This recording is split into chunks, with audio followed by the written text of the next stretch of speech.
there's no end point, right? You don't ever get to a point in your life where you're like, all these decisions have brought me to this moment and everything is perfect and I'm good. That's it.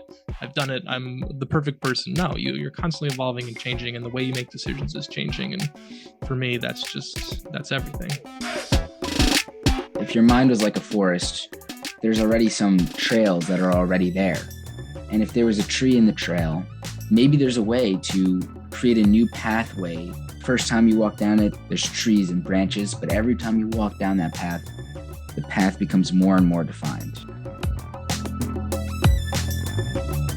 Hello, everybody, and welcome to the Ego Lab podcast. I am Tony. And I'm Brian. And today we will be talking about decision making. Why don't you kick us off, Brian? How do you make decisions? What's the value of putting time and effort into making good decisions? These are all topics we're going to cover today. And also, do we all have free will? Or all our decisions predetermined? Free will. Why don't you go ahead and explain what you mean by that? So the free will paradox essentially says that all of the decisions we make in our life are based on other things that have happened to us before this. So we didn't pick our parents. We didn't necessarily pick the friends or family we had, depending on where we sat in class in school or who lived close to us, things like that.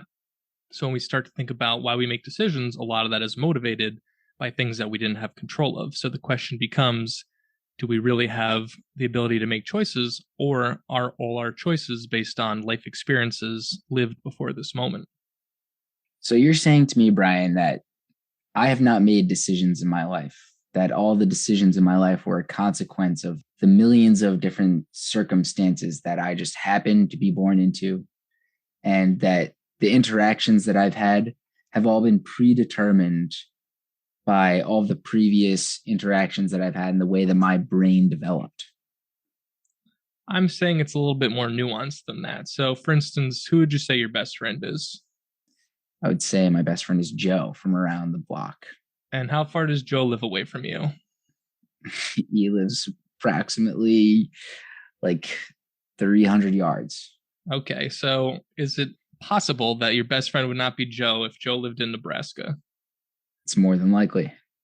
So you can see there's a little bit more nuance to it, right? Like the reason that you have such a good best friend is because he's a great guy and an awesome human, but also because he lives close. So it's not as simple as you just happened to bump into him one day.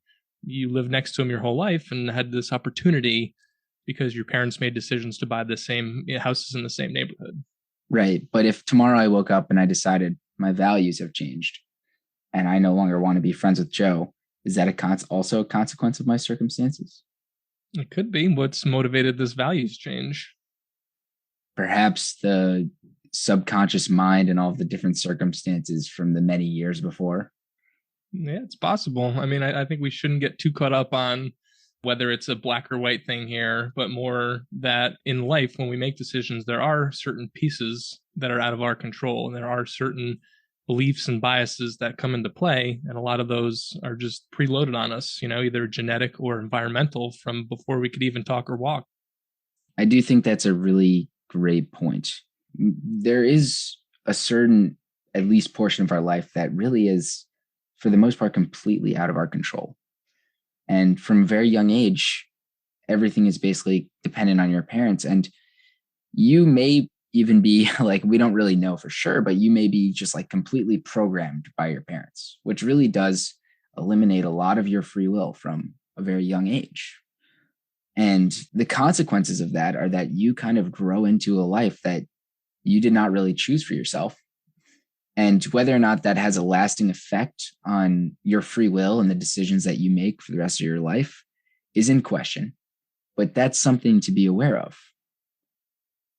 What kind of life are you living now? And how much of that is a result of your active choices? How much did you think about your current circumstances? And what kind of life do you want to be living? Yeah, we talk about values all the time on the podcast for good reason. If you can figure out why you want to do things, you wind up making better decisions more in line with the life you want to live. I like to think about our brains kind of like computers. We have hardware, things that come preloaded, and then we have software. So as you would have a computer, you might download apps, or on your phone, you might download apps. So you have the phone and you have all the little pieces of software that you plug onto it. I like to think of the brain the same way. become preloaded with some things genetically. They're just, you can't avoid them. They're how we're born. Could be things like, are you more prone to anxiety? Are you more prone to being open-minded to things? Some of these things just come from how we've evolved and the history of our families and, how they were through time. And other things, we can read books and we can listen to podcasts and we can go out of our way to learn new ways to change that, but it might just be on a spectrum. We've talked about that concept in previous podcasts as well, how you might have a certain thermostat for who you are. And sometimes you're on the hotter end, sometimes you're on the cooler end, but there's usually some variability. Yeah, that's a great point. And you kind of just reminded me of another analogy too. So we do probably have neuroplasticity to some extent. Like we can create new pathways in our mind. But as you mentioned, we probably also have some predetermined pathways. But it's interesting, the way neuroplasticity works is even if you have damaged neural connections or certain predetermined neural connections, you can create new pathways to achieve the same goals in your mind. And one way to think about that is like a forest. If your mind was like a forest, there's already some trails that are already there. And if there was a tree in the trail, as an example, maybe you had some injury or something, or I mean, I don't want to describe like a mental illness that way, but like if you had anxiety, perhaps, maybe there's a way to create a new pathway to be calm or to have that calmness that you're looking for. And it's like walking off the trail. The more times you walk down a certain path, you establish, at first time you walk down it, there's trees and branches, but every time you walk down that path, the path becomes more and more defined. And eventually you can create new pathways in your mind to achieve the same results.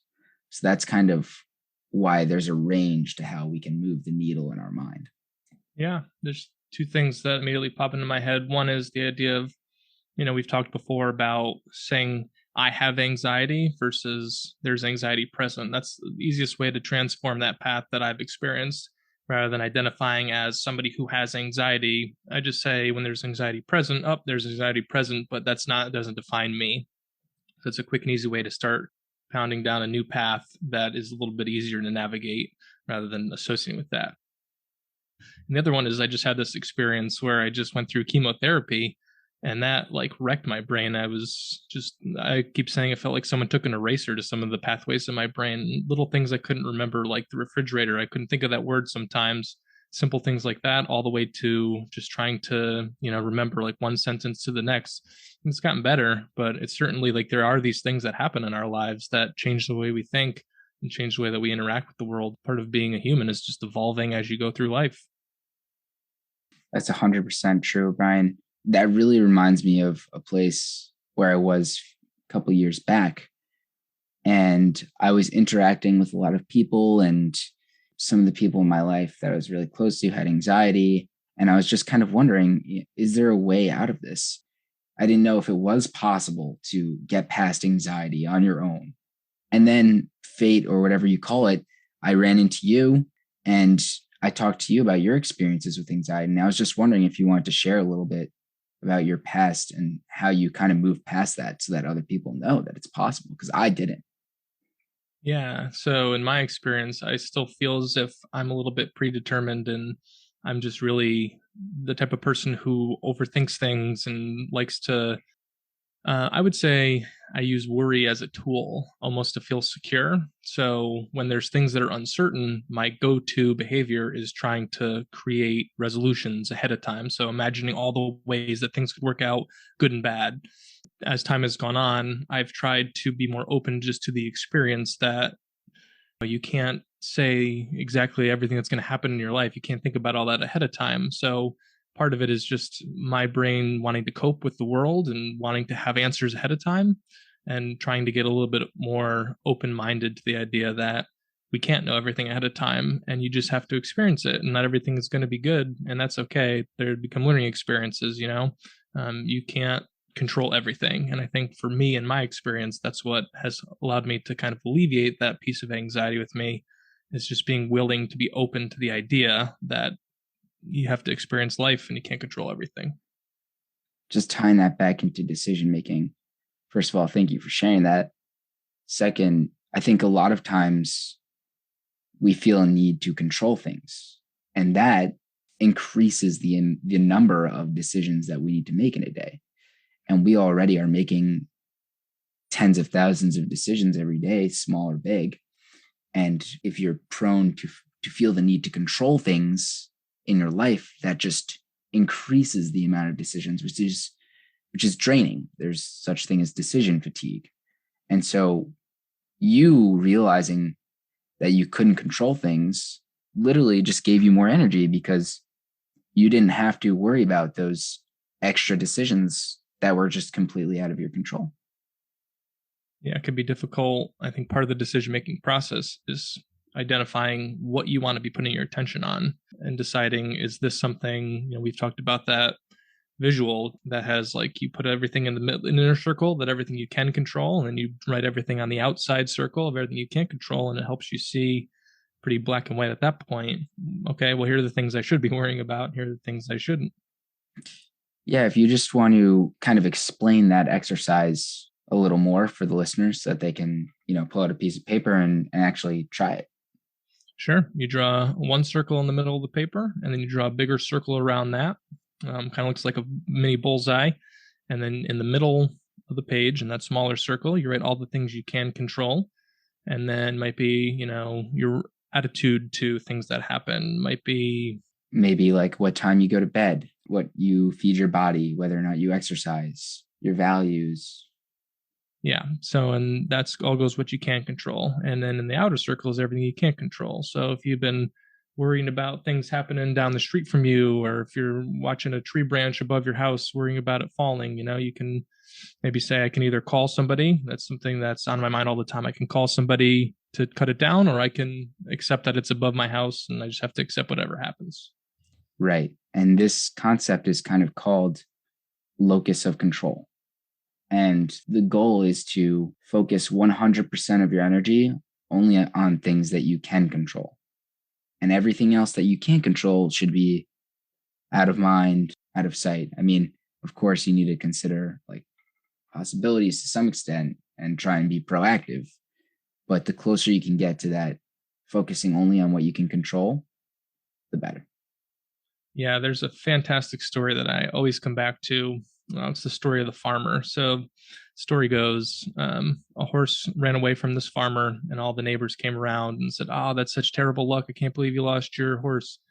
And then the farmer says, "Ah, maybe it's a bad thing." So the next day, the horse comes back, and there are 7 wild horses with it.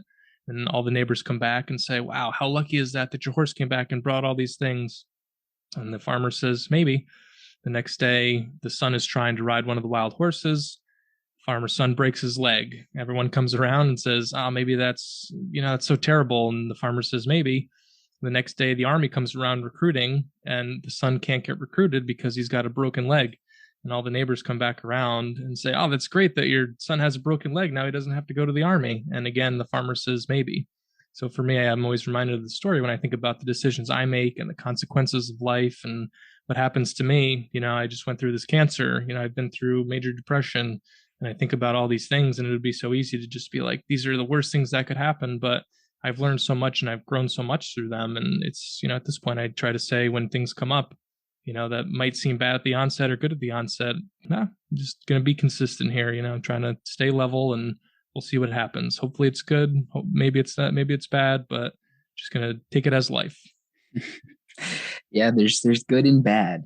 And it's easy to fall into that mindset that like things are just happening to you and you're going through life and feeling helpless and like you have no control over your circumstances. And that, when bad things happen, it's so easy to fall into that mindset of why me.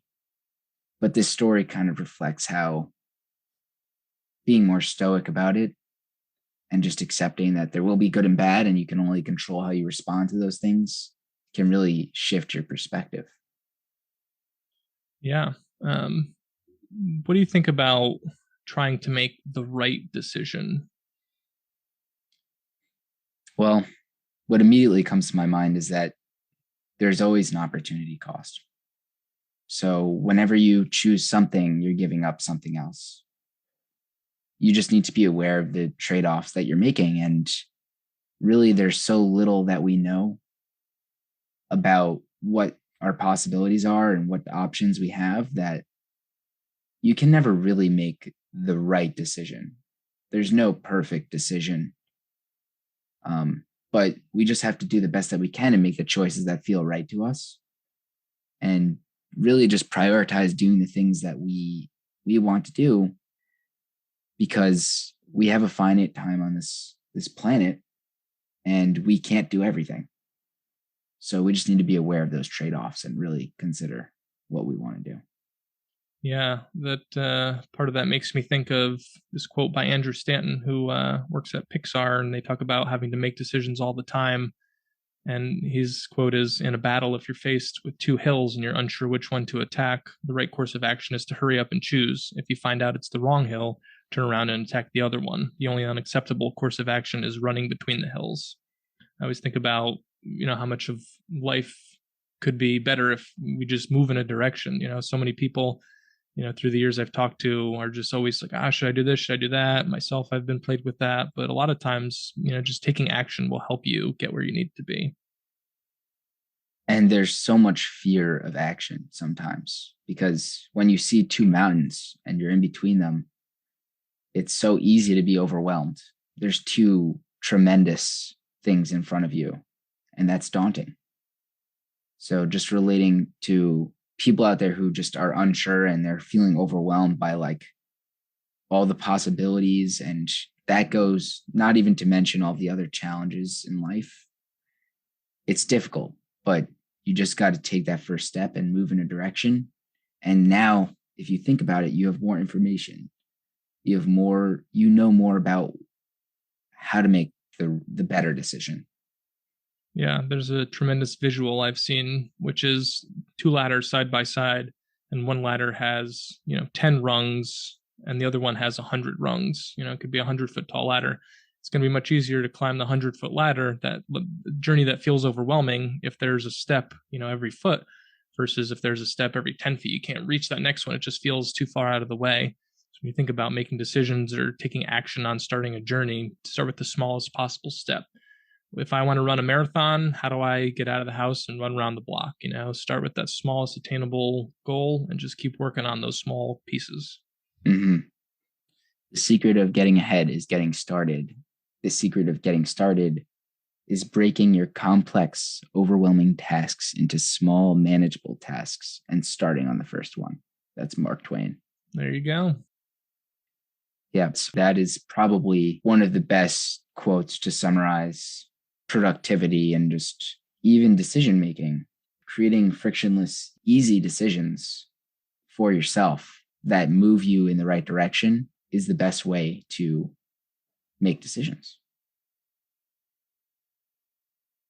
So, how do you frame yourself to be making the right decisions?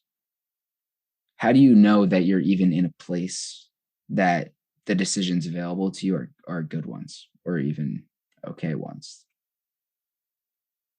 We think about, our first topic that we started to cover, how much of our life is predetermined, how much of our experiences before this moment are predetermined. There really are different constraints on different people. So if you happen to be, come from a family that has a little bit more resources, you might have different opportunities. If you, get into a certain college versus another one, there might be some different experiences. I think a lot of it comes down to putting yourself in positions where you can open as many doors as possible. Some of that is mindset, just being open, right? Like when I meet people who talk about the world so matter of fact that there's only one right way to do things, or this is the right way, this is how it should be done, my thought is already like, that person's already cut themselves off from so much experience in the world versus someone who's more open. I think there is a piece of seeing the world as a certain way that might be grounding, where if you can say, this is the way that I think the world should be, it kind of makes certain decisions easier. You don't have to think about what's right or wrong if you have a certain, steadfast way to look at it. But for a lot of things in life, there is gray. And when you think about making decisions, for me, it's important to be as open minded as possible and to leave myself open to as many experiences as possible. Whatever comes my way, I want to be ready to say yes to. That was really well said. Thanks. So I like how in the beginning you mentioned creating as many doors for yourself as possible. And I'm wondering, are there some decisions that are more important than others? And how do we know which are the few critical and important decisions? I mean, I hate to just continue to bring it back to values, but you really have to get to know yourself, get to know what's important. You have to write down your non-negotiables. Um, I've done things like vision boards. They can actually be really helpful where you think to yourself, where do I want to be in 5 years, 10 years, pick a number and print out pictures or draw things or even just write down, where you want to see yourself in 10 years. We've talked about that concept of working backwards constantly on this podcast. If you know where you want to go, it's a lot easier to create a plan to get there. What do you have on this? I think those are truly phenomenal points. I've heard amazing things about just writing down where you want to go from all the podcasts and books that I've read. Just writing something down in a detailed way of where you see yourself and where you want to be impacts you even on a subconscious level, because sometimes you just don't take the time to think about what you really want. And when you write that down, it like solidifies it. But shifting here towards kind of something Naval talks about is he believes that there are some certain very critical decisions that impact those doors that Brian was talking about. These few major decisions will open many doors for you or close many doors for you. And some of those decisions are like what you choose to work as, where you choose to live. These are all very important things that you should consider and think about. Like, where do you want to live? And what kind of opportunities will be there for you based on where you live? Like you said before, everything comes with a trade-off, right? You have this where you want to live. You might decide that you want to live in a certain, like New York City is the place I have to be, but you might also want to live in a warm climate. So that might be a trade-off. You're going to live in New York City because it gives you access to opportunity and pursue the career you want and the job you want is there. You might have to settle on living in a warm climate for, the 6 months of the year that it's chilly. But knowing exactly what you want and what's the most important will make that decision easier. Right, exactly. We're a huge fan of values and keeping those in mind and relating back to those. But I think there's kind of an interesting polarity here between reducing the number of decisions you have to make and increasing the number of opportunities, I suppose. Because in a way, having more opportunities requires more decisions, but having fewer decisions requires less energy. So if you want to kind of make a distinction between those two. Sure. Yeah, there's a really interesting concept that, so this gentleman, Barry Schwartz, has this theory, which has kind of been somewhat disproven, but it's interesting. So it's called the choice paradox. What it essentially says is the more choices we have available to us, the more likely we are to feel like we made a bad decision. So for instance, if you go to the store to buy a pair of jeans, if there are 50 pairs of jeans available, you try on 1, 2, 3, 4, 5, 10 pairs, you find the perfect pair. It fits better than any pair of jeans could ever fit, but you walk away from the store feeling like you made a bad choice because you left 49 other potential choices behind.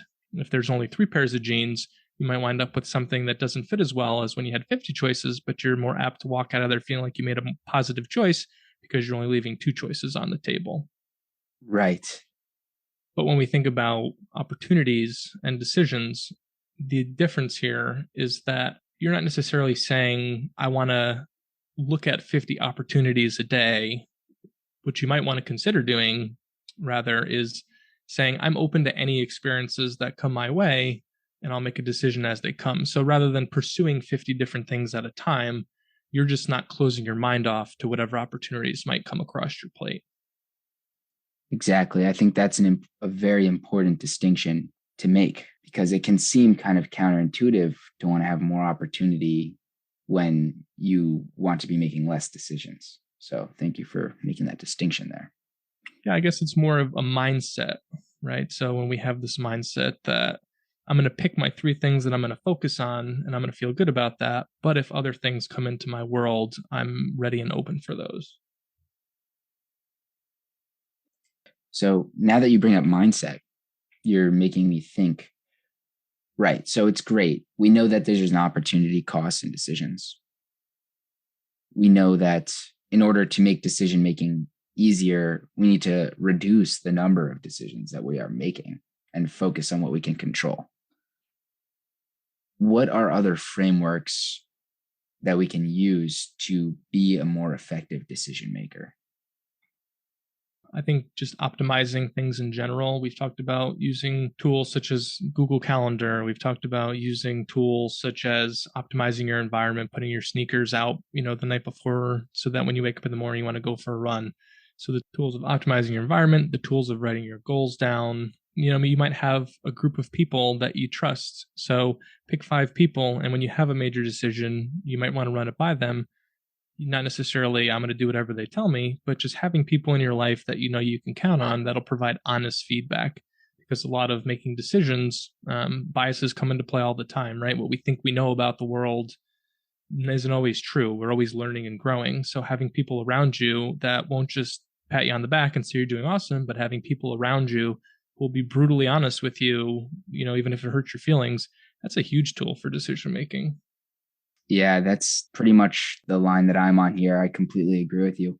I think having a critic that will be honest with you and you can go to. For me, that's my brother. He's obviously has my best intention at heart, my brother, and also extremely honest and a critic, which is a very good thing for me.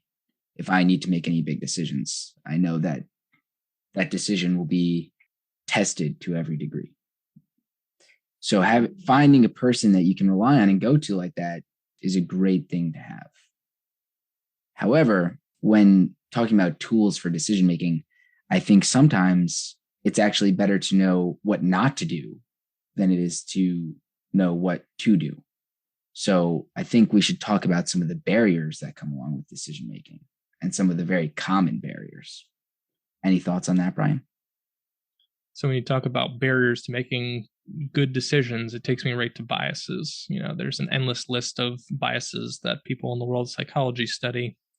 But a couple of the ones that really pop out are the confirmation bias, which says you're likely to search the world for information that confirms what you already think. So social media is doing us a very big disservice in this, where you go to make a decision, you go onto social media, and you can find any number of people who will confirm that, oh, this is a great decision. In reality, it might not be the best decision. The Dunning-Kruger is another really interesting one. The Dunning-Kruger effect basically says that people either aren't aware of how little they know, or the flip side of that is that they know so much and they know all the gaps that they have in their knowledge that they feel like they don't know what they're talking about. So experts will actually feel like they don't know what they're talking about because they are aware of how much more there is to know about their expertise. Yeah, and there's a whole list of these common fallacies that we are subject to every day, and we're not even aware of oftentimes. One that I think is extremely common and also one of the highest magnitude on people's lives is the sunk cost fallacy, because making the decision to do something is often easier than making a decision to stop doing something. Because of the sunk cost fallacy, people, once they have done something for a long time, they feel attached to that and they feel like they're going to lose whatever they have spent so much time and put so much time into. And we talked a lot about this on episode 5. Yeah, I forget the book I was reading, but I remember reading a book and the person was sharing a story about they'd interviewed somebody who was talking about going for a medical degree. And the woman in the book was saying that her family wanted her to get this medical degree. She started in school, she got her bachelor's, she kept going for the additional education required to be a doctor, and then just decided it wasn't for her. But, as the story in the book went, she basically had an impossible choice. She felt like whatever she was going to do was the wrong choice. Was she going to disappoint her family and throw away all these years of work? that was going to feel like a bad choice, or was she going to stay in it and pursue a career, in a field and continue down this path for more years? So it was like almost like a double, whatever way she went, it was going to come out the wrong decision for her. I'm glad you brought that up. And that reminds me of the other day I was with my mom in Panera, and we talked to this guy that she was like an acquaintance with, hadn't seen for years. And he told us this story about his son. And his son was trying to get into medical school, and he just didn't get in. And so he applied to dental school and got into dental school because that's, he talked with his dad. His dad was like, go to dental school. He got into dental school, went through 3 years of dental school, was almost done, passed his dental exam, and then was like, Dad, I don't want to do this anymore. And his dad had already spent like a lot of money paying for dental school. He was like, I don't want to do this. I want to be a doctor.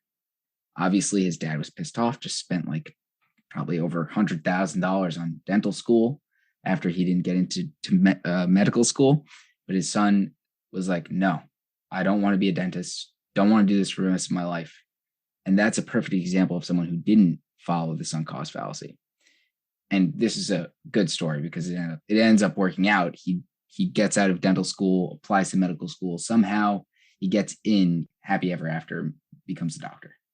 But that's just an example. A lot of people probably, and his dad even admitted that he himself was telling him to stay in dental school because of the sunk cost fallacy. And if he had, he would have spent the rest of his life as a dentist and unhappy. Yeah, I mean, the question becomes, no one can know what would have happened if he stayed in dental school, and perhaps he would have been happy as a dentist. Maybe he would have pursued that career and found that brought him joy and value. We don't know, right? To our earlier point about decisions, we think that we're making the right decision in these moments. We look at the facts we have and we look at everything we can possibly look at in that moment, and then we make a decision, and then we live with that decision, good, bad, and different, and we continue to make more decisions in life. And for me, I think if you're doing life right, you're pursuing decisions that are, pursuing a life that fits with your values, and you're constantly making decisions and evolving, and you're open. Hey, I was wrong about this. Oh, this is where I got it right. And you keep learning from that. And then eventually you wind up there's no end point, right? You don't ever get to a point in your life where you're like, all these decisions have brought me to this moment and everything is perfect and I'm good. That's it. I've done it. I'm the perfect person. No, you're constantly evolving and changing, and the way you make decisions is changing. And for me, that's everything. Yeah, I think this is really funny too, because I don't know, just the phrasing of right and wrong. It's like we don't really know what's wrong. We don't know what's the right decision. And I also think it's very funny how the way that I approached this actually was in itself a logical fallacy, right? Because I was looking at it retroactively, and that's like the hindsight fallacy. I was able to say, oh, he made the right decision. If he left dental school and then was unhappy as a doctor, or even less happy, I would have been like, oh, he made the wrong decision, should have stuck with dental school. So I think that it's just funny. And that's a great point that you brought up. You really just have to evaluate things in the moment and based on your values, and take a value approach, because it's so easy to fall into these logical fallacies, these traps.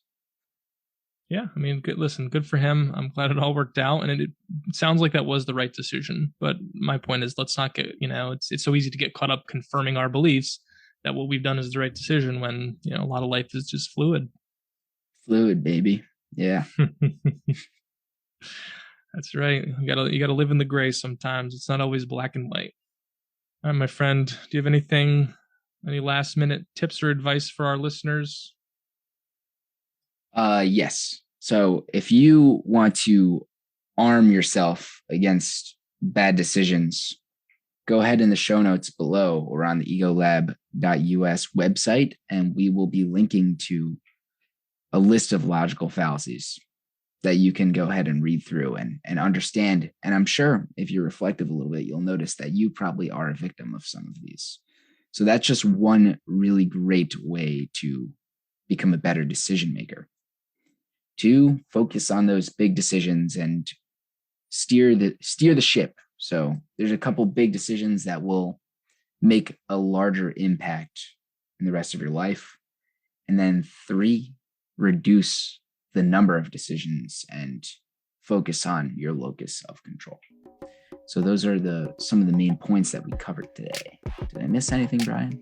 No, Tony, you nailed it. Got it all. And for the listeners, on the theme of logical biases and fallacies, what is one you've noticed in your life? Please send us a message or let us know in the comments. We'd love to hear from you. Thank you, everybody, for tuning in today. If you made it this far, we love you. Can't wait to see you in the next episode. Before you go, make sure to check out our top book recommendations, guided worksheets, and reflective questions on egolab.us. You can also find us on all social at EgoLab Podcast. We encourage you to reach out and join the conversation. If you find some value in any of these resources that we spent hours building for you, a 5-star review for this podcast would be much appreciated. See you all on the next one. Peace.